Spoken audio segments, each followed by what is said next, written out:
인사하겠습니다. 한 해 수고 많으셨습니다. 우리 같이 인사하겠습니다. 예, 우리 한 번 더 옆에 뒤에 뻔하고 인사하겠습니다. 새해 복 많이 받으시기 바랍니다. 예, 우리 한 번 더 인사하겠습니다. 새해에도 예수님의 이름으로 승리하실 겁니다. 우리 같이 인사하겠습니다. 예, 한 교회에서 실제 있었던 일입니다. 목사님이 예배를 마치고 예배당 밖에 나가서 성도를 인사하기 위해 로비를 지나고 있었는데요. 로비 구석 끝에서 엄마와 아들이 있는데 초등학교 3살짜리 초등학교 3학년짜리 아이가 엄마 가슴에 얼굴을 묻고 아주 처량하게 울고 있었습니다. 목사님이 무슨 일이 있나 그래서 아이에게 가까이 가서 아이에게 물었어요. 얘야 뭐가 이렇게 서럽니? 이렇게 물어보니까 아이가 그런 말을 합니다. 친구들하고 더 놀고 싶은데 내일 학교에 낼 숙제가 너무 많아가지고 지금 집에 가는 것이 너무 이렇게 서럽다고 이제 이렇게 얘기하는 겁니다. 초등학교 3학년짜리 아이가 숙제가 많아가지고 이 가야 되는 이 아픔, 이 얼마나 참 안타까운 세상입니까? 친구들은 놀고 있는데 친구들을 등 뒤로 하고 집에 가서 주일날에도 숙제를 해야 되는 이 아이의 마음을 모르시는 건 아니죠. 그럼에도 불구하고 목사님은 이 아이의 머리를 쓰다듬으면서 이런 얘기를 하셨다는 겁니다. 얘야, 하기 싫다고 해야 할 일을 하지 않으면 어른이 될 수 없단다. 여러분, 오늘 우리는 송년주의를 맞았습니다. 6일만 지나면 2022년이 됩니다. 여러분은 지난 2021년 한 해를 더 살면서 성숙해지셨다고 생각하십니까? 우리가 성숙과 미성숙을 구분하는 구분점이 있다면 그것은 오늘 이 어린아이처럼 하고 싶은 일만 하길 원한다면 그것은 어린아이와 같은 마음일 것입니다. 어린아이들은 하고 싶은 것만 하죠. 먹고 싶은 것만 막 하고 먹고 자기가 좋아하는 일만 하려고 하죠. 만약에 그렇다면 우리는 아직 성숙의 단계에 이르지는 못한 것일 겁니다. 그러나 반면에 하기는 싫지만 그럼에도 불구하고 해야 하는 일을 공동체를 위해 교회를 위해서 또 나의 미래를 위해서 우리가 해야 할 일을 하고 있다면 그러면 우리는 조금 더 작년보다 성숙해진 하나님의 사람이 된 줄로 믿습니다. 그런 의미에서 여러분 다시 여쭤보겠습니다. 여러분 2021년 한 해를 살면서 조금 더 여러분 성숙해지셨습니까? 오늘 말씀 디모데후서 우리 2장 3절에 보시면은 바울은 디모데에게 말합니다. 너는 그리스도 예수의 좋은 병사로 나와 함께 고난을 받으라. 아니 이 말씀이 조금 생소합니다. 이유는 나와 함께 와서 복을 받자, 나와 함께 와서 기쁨을 누리자, 나와 함께 와서 평안을 누려라 해도 갈까 말까인데 사도 바울은 디모데에게 나와 함께 그리스도의 좋은 병사가 돼서 고난을 받으라 라고 말씀하고 있습니다. 이게 무슨 말일까요? 빌 하이블스라고 하는 분은 그의 책 엑시엄이라고 하는 책에서 이렇게 성도들에게 헌신을 권면할 때는 크게 권면할 것을 제안하고 있습니다.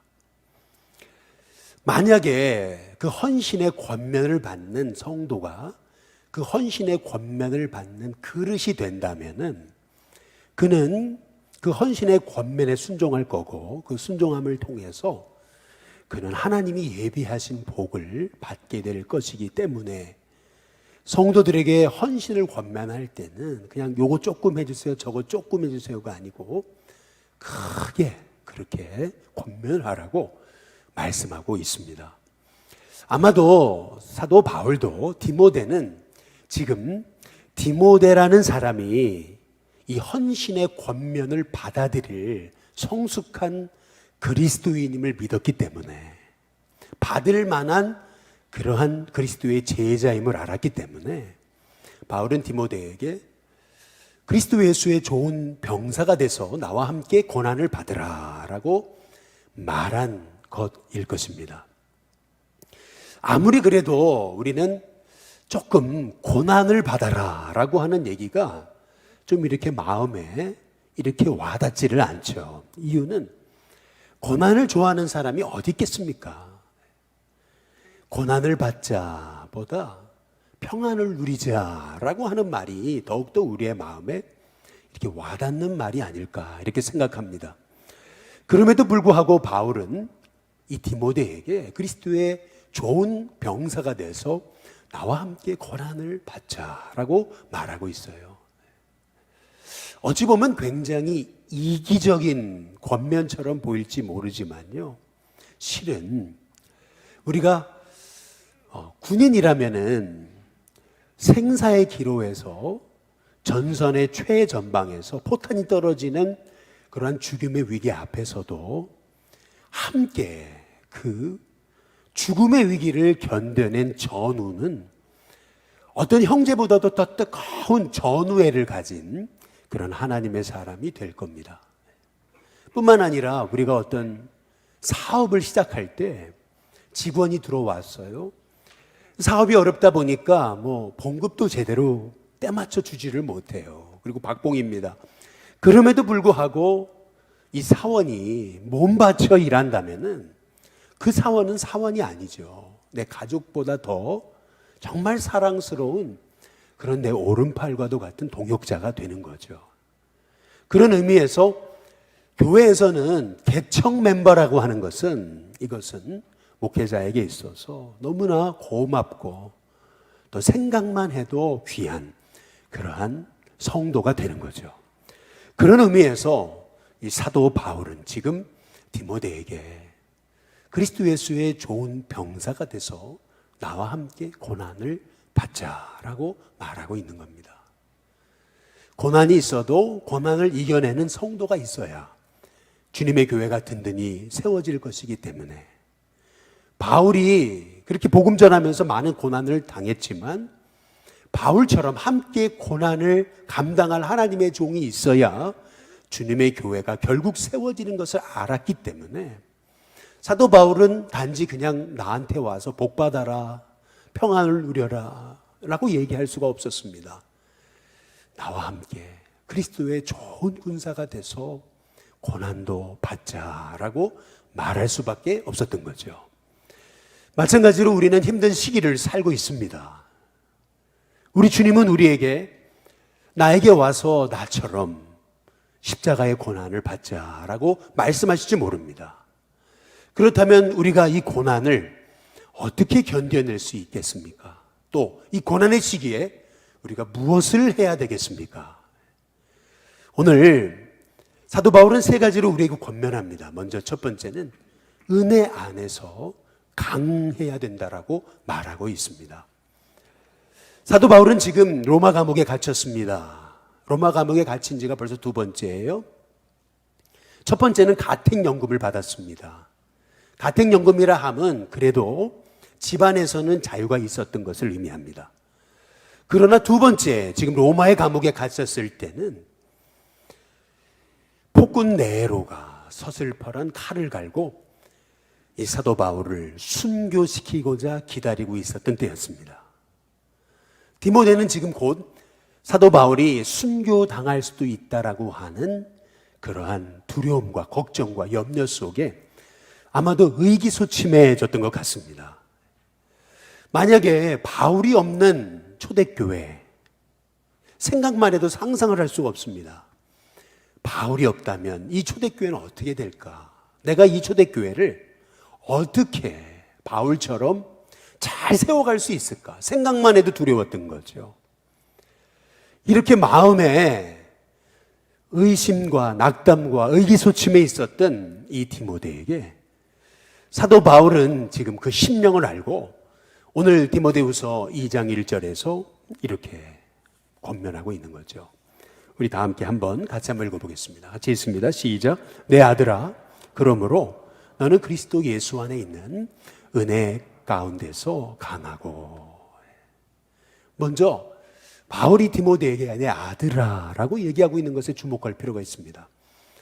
자기의 영적 아들인 디모데에게 부모가 자녀에게 권면하듯이 바울은 지금 디모데에게 내 아들아, 너는 그리스도 예수 안에 있는 은혜 안에서 반드시 강해야 된다라고 말하고 있는 것을 볼 수가 있습니다.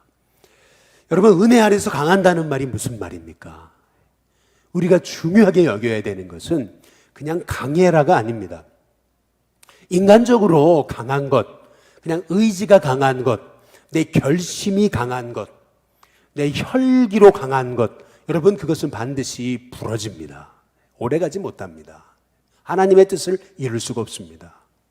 그냥 강한 것이 아니고요, 은혜 아래서 강해야 됨을 말씀하고 있는 것입니다. 저는 우리 신교회 성도님들이 우리가 어려운 시기를 살고 있지만 그럼에도 불구하고 은혜 아래 강한 우리 일신교회 성도님들이 다 되시기를 주님의 이름으로 축복합니다. 은혜 아래서 강해야 되는 이유가 뭘까요? 그리고 은혜 아래서 강하다는 뜻이 무슨 말일까요? 한 현자가 죽을 날이 가까웠음을 알았습니다. 제자가 현자에게 묻습니다. 스승님, 강한 것이 뭡니까? 이렇게 물었습니다. 그때 이 노 스승은 이 젊은 제자에게 아무 말도 없이 자기 입을 크게 벌렸습니다.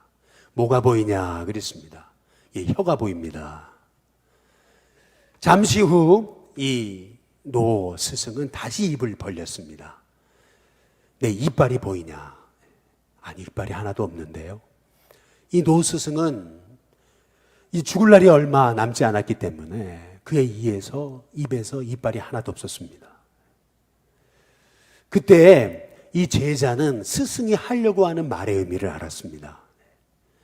결국 이빨처럼 강한 것이 끝까지 남는 것이 아니고 혀처럼 부드러운 것이, 혀처럼 온유하고 겸손한 것이 결국 끝까지 남는 거고 결국에는 승리하는 것임을 이 스승은 자기의 모습을 통해서 제자에게 알려줬던 거죠. 결국에 승리하는 삶이란 인간적으로 강한 게 아닙니다. 내 의지가 강한 게 아니에요. 찬송가의 가사처럼 내 힘만 의지할 때는 패할 수밖에 없는 거예요. 내 힘과 결심 약하여 늘 넘어지는 겁니다. 그래서 우리에게 필요한 것은 내가 인간적으로 강한 게 아니에요. 인간적으로 강하면 항상 문제가 생깁니다. 사도 바울은 그 영적 비밀을 알았기 때문에 지금 디모데에게 인간적으로 네 결심이 강하라, 의지가 강하라고 얘기하지 않습니다. 오히려 은혜 아래서 너는 강해야 된다라고 말하고 있는 거죠.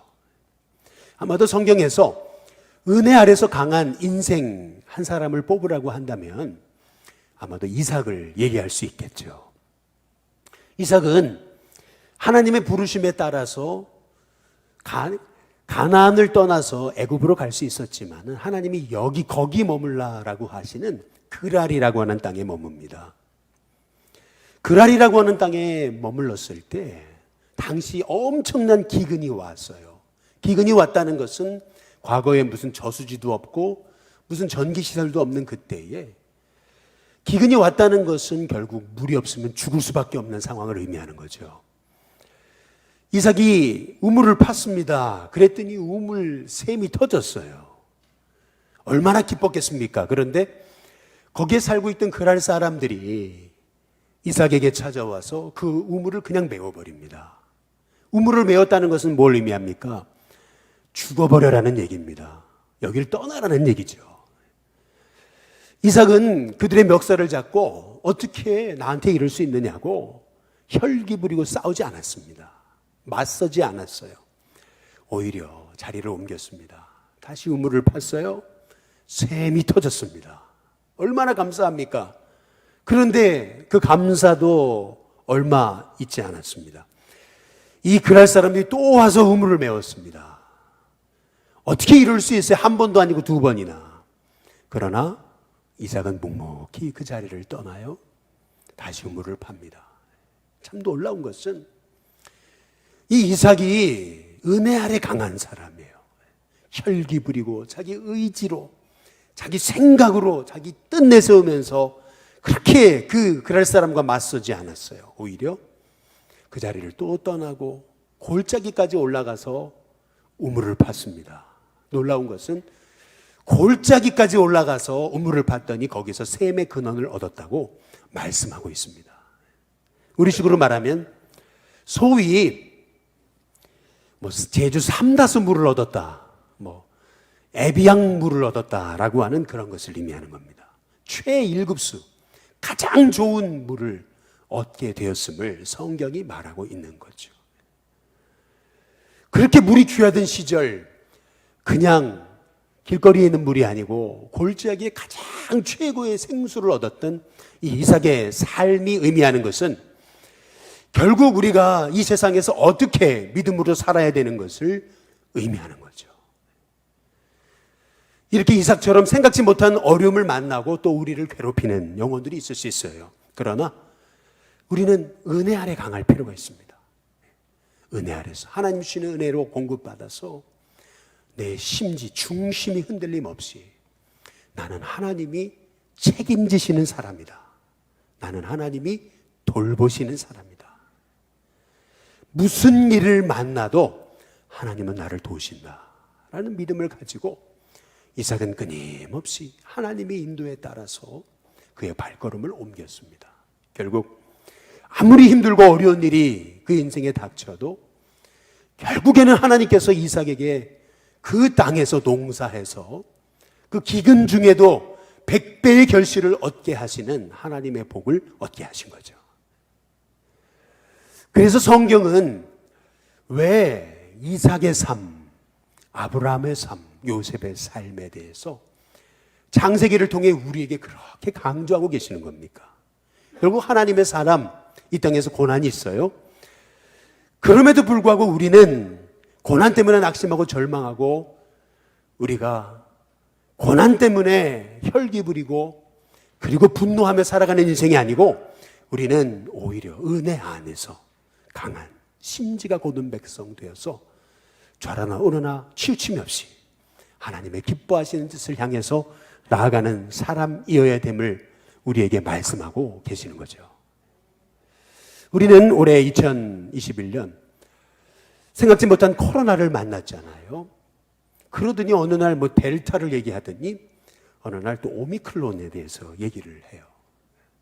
오미크론으로 끝나겠습니까? 많은 미래학자들이 얘기하듯이 2022년 우리는 또 다른 우리는 코로나 바이러스, 소위 시그마, 또 윕실론, 또 오메가, 생각지도 못한 많은 우리는 바이러스에 우리는 노출되게 될 것입니다. 이거 바이러스만이겠습니까? 우리 인생에 생각지 못한 그런 많은 어려움이 있겠죠. 이런 고난의 시기 가운데 우리가 승리하는 비결, 그것은 다른 것이 아닌 내 의지로, 내 생각으로, 내 뜻으로, 내 혈기로 강한 것이 아니고 은혜 아래서 강해야 됩니다. 끊임없이 주시는 그 하나님의 은혜의 공급을 받아가지고요, 내 안에 속사람이 강해지는 하나님의 사람이 되어야 됩니다.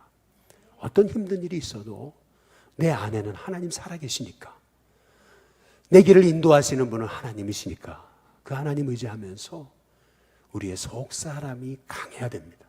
은혜 아래서 강해야 돼요. 은혜 아래서 내 심지가 견고해져야 됩니다. 그때 하나님께서 이 고난의 시기를 오히려 믿음으로 견뎌내고 이기게 하시는 하나님의 은혜를 주실 줄로 믿습니다. 두 번째로 사도 바울은 디모데에게 충성된 사람을 세우라고 말합니다. 디모데후서 2장 2절에 보시면은 한번 다 함께 같이 한번 읽어보겠습니다. 함께 있습니다. 시작. 또 내가 많은 증인 앞에서 내게 들은 바를 충성된 사람들에게 부탁하라. 그들이 또 다른 사람들을 가르칠 수 있으리라. 아멘. 사도 바울은 지금 디모데에게 마지막 유언장을 남기고 있는 겁니다. 바울의 많은 서신 중에서 디모데후서는 우리에게 특별한 말씀이 되는 이유 중에 하나는 바울이 마지막으로 남긴 그의 유언장과도 같은 서신이기 때문에 그래요. 한 사람에게 있어서 여러분 유언장이라고 한다면 그 유언장은 그의 마음에 담겨진 가장 중요한 핵심 가치를 전달하는 것에 있겠죠. 여러분은 여러분의 자녀들에게 유언장을 남기신다면 어떤 유언장을 남기시겠습니까? 여러분의 유언은 무엇입니까? 사도 바울의 유언장은 충성된 사람을 세워야 된다라고 하는 그러한 권면이었습니다.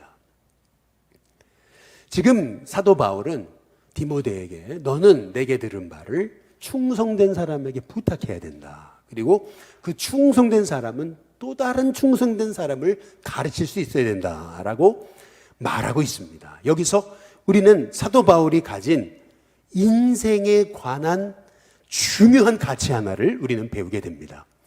우리는 보통 인생을 마라톤 경주다, 어떤 분은 단거리 100m처럼 달려가는 사람들이 있습니다. 근데 사도 바울은 우리의 인생이 꼭 릴레이 경주와 같다고 말하고 있는 겁니다. 바울이 첫 번째 주자예요. 그러면 디모데가 두 번째 주자입니다. 그러면 디모데는 또 세 번째 충성된 주자를 키워야 되고 그 세 번째 충성된 제자는 또 다른 네 번째 충성된 주자를 키워야 되는 것을 말하고 있습니다. 100m 경주 그리고 마라톤과 릴레이 경주의 차이점이 있다면은 100m나 마라톤을 혼자 열심히 뛰면 되죠. 혼자 열심히 뛰면 결국 승리자가 되는 겁니다.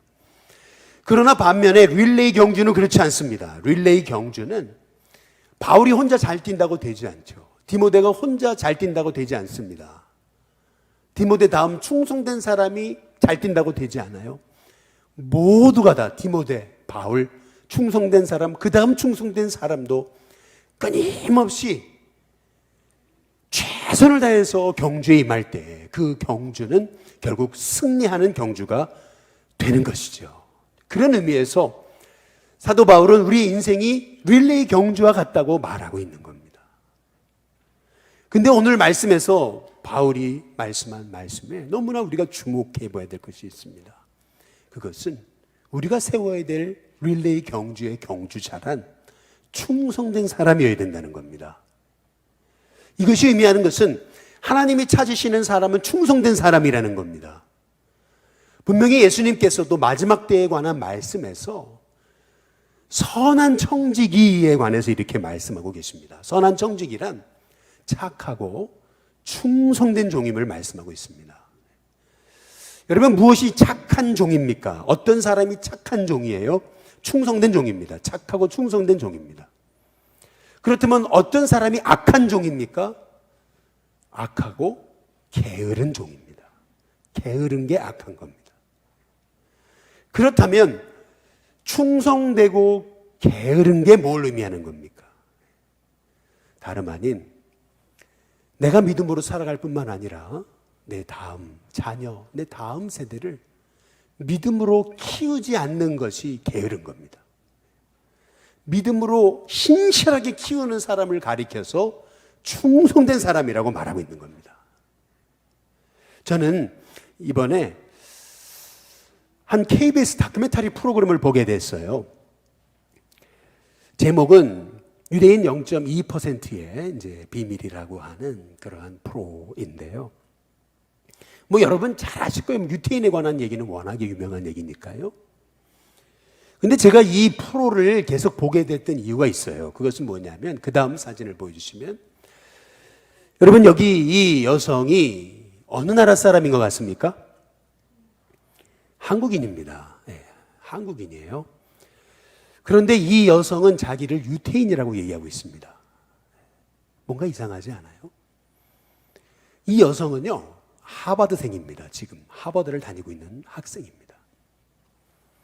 하버드에만 지금 현재 재학생만 유태인은만 6천 명이 됩니다.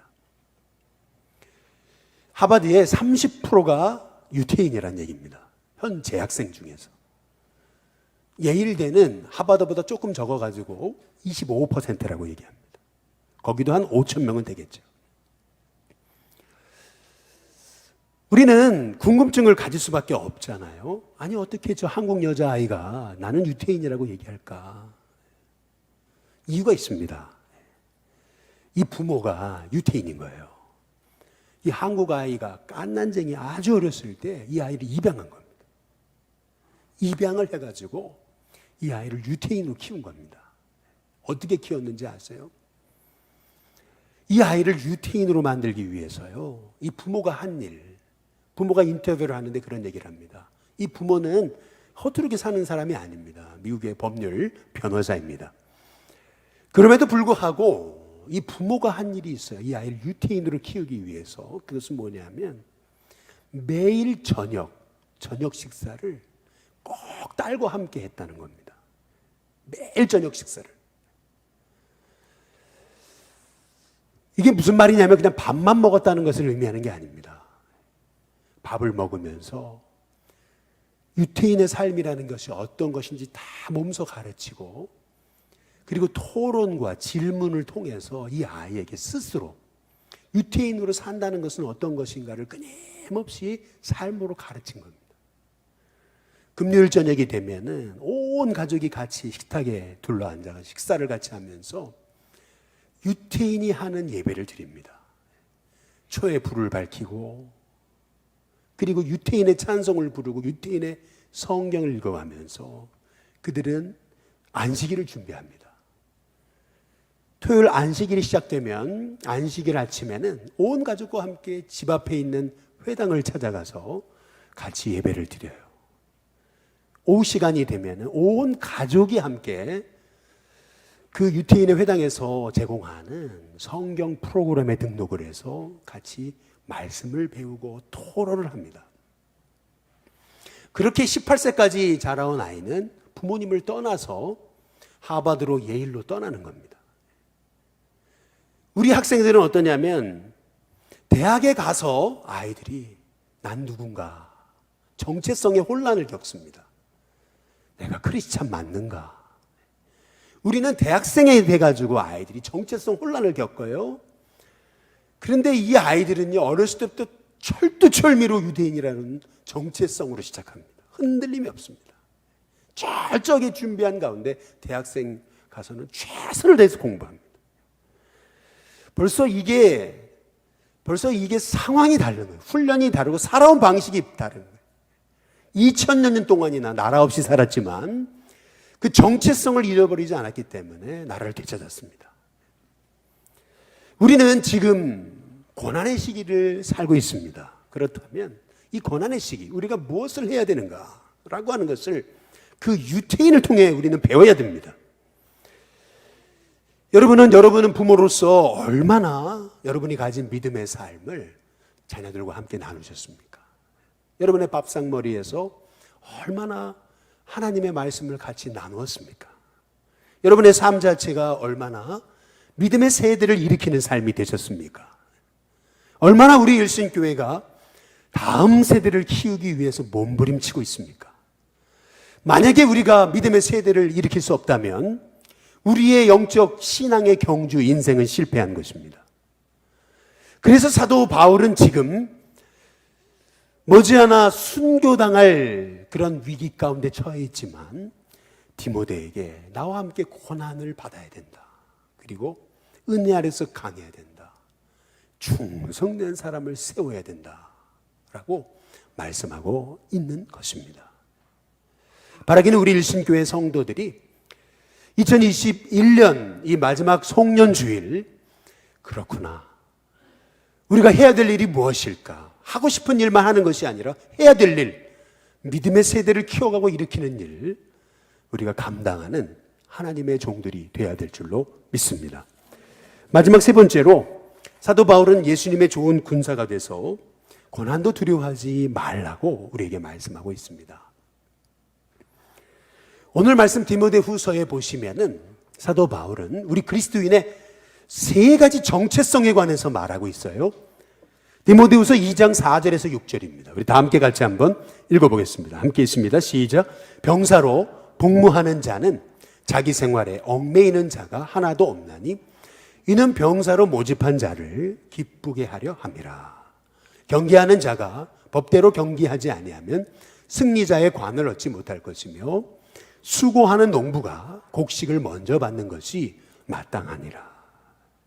사도 바울은 그리스도인이 가져야 될 세 가지 영적 정체성에 관해서 이렇게 말합니다. 첫 번째, 너희는 영적 군사다. 두 번째, 너희는 경주자다. 세 번째, 너희는 수고하는 농부가 되어야 된다. 라고 이렇게 말하고 있습니다. 그러면 제가 한번 여러분 여쭤보겠습니다. 여러분은 그리스도의 군사이십니까? 군사는 어떤 사람입니까? 오늘 말씀에서 말씀하신 대로 군사는 항상 자기 일이 먼저가 아닙니다. 명령하는 명령자의 일이 먼저입니다. 뭐 예를 들어보자면 실명을 걸어 죄송하지만 우리 예태 형제가 예태가 원래 지난주에 만료휴가를 나오면서 제대하려고 그랬어요.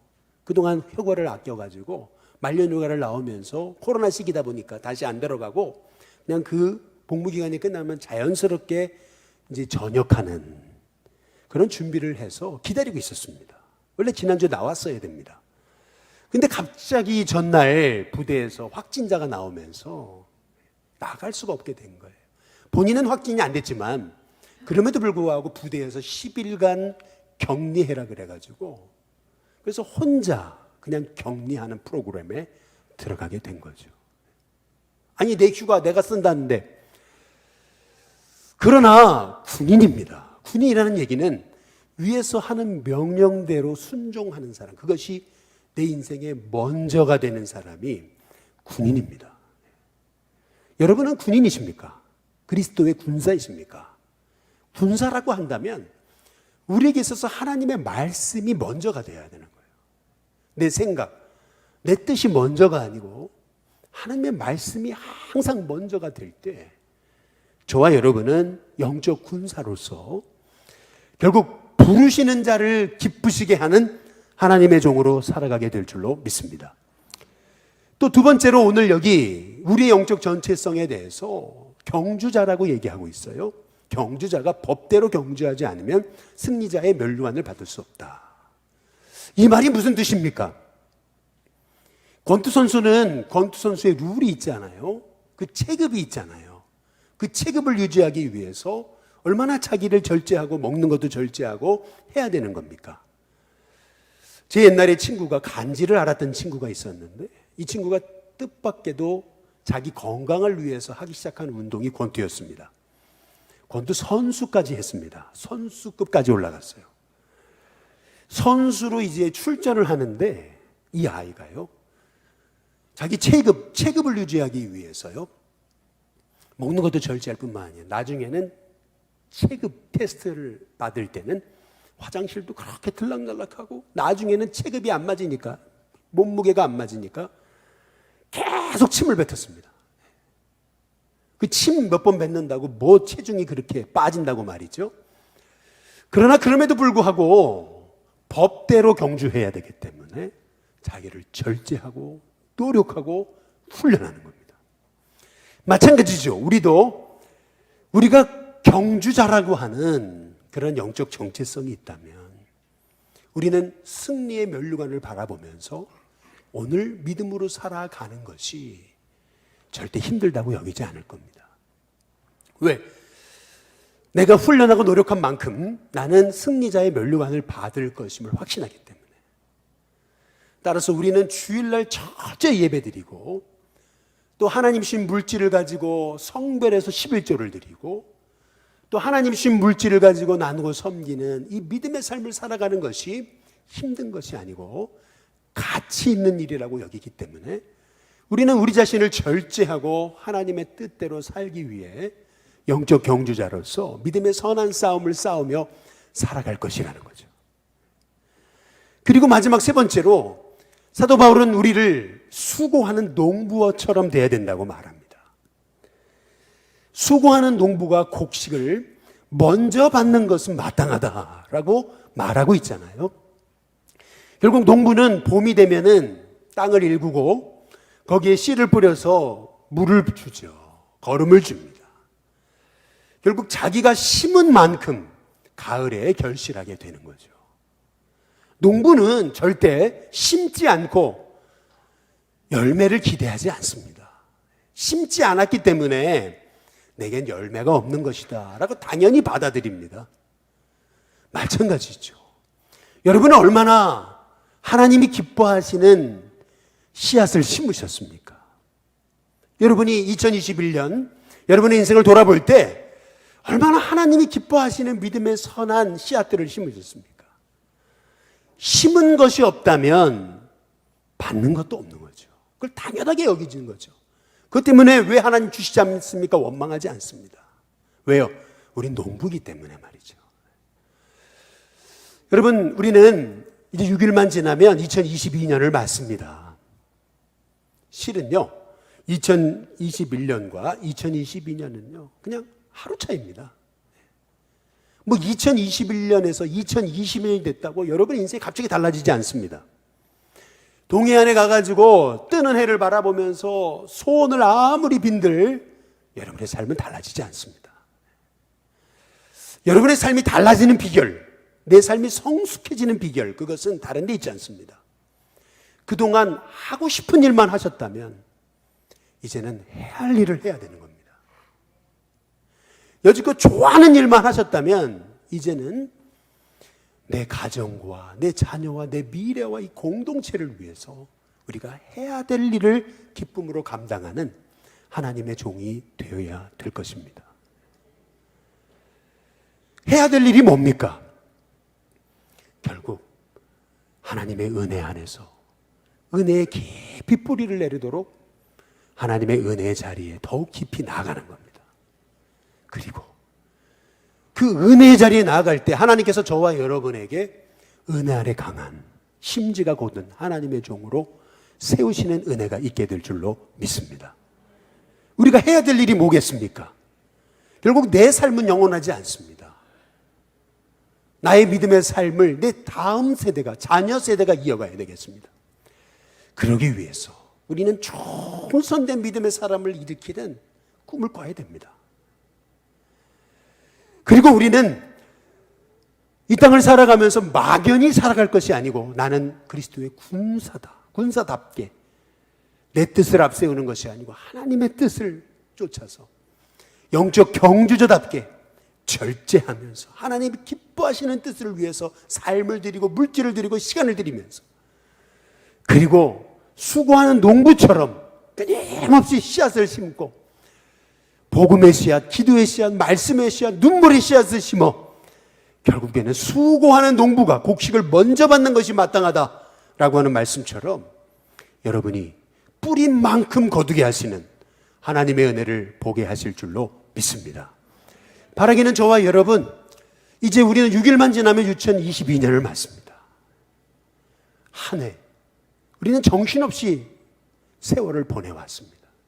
향방 없는 자같이, 목적 없는 자같이 그냥 나의 욕망과 욕심대로만 살았습니다. 여러분, 이제는 하나님이 기뻐하시는 주님의 영적 군사로서, 주님의 경주자로서 수고하는 농부답게, 영적인 농부답게 살지 않으시겠습니까? 바라기는 저와 여러분을 통해서 영광 받으실 하나님께서 오늘 저와 여러분에 말씀하십니다. 아무리 힘들어도 은혜 아래 있는 자, 내가 너희를 강하게 하겠다. 저와 여러분의 삶 속에 이런 하나님의 축복이 흘러넘치는 하나님의 종들이 다 되시기를 주님의 이름으로 축복합니다. 기도하겠습니다. 좋으신 하나님,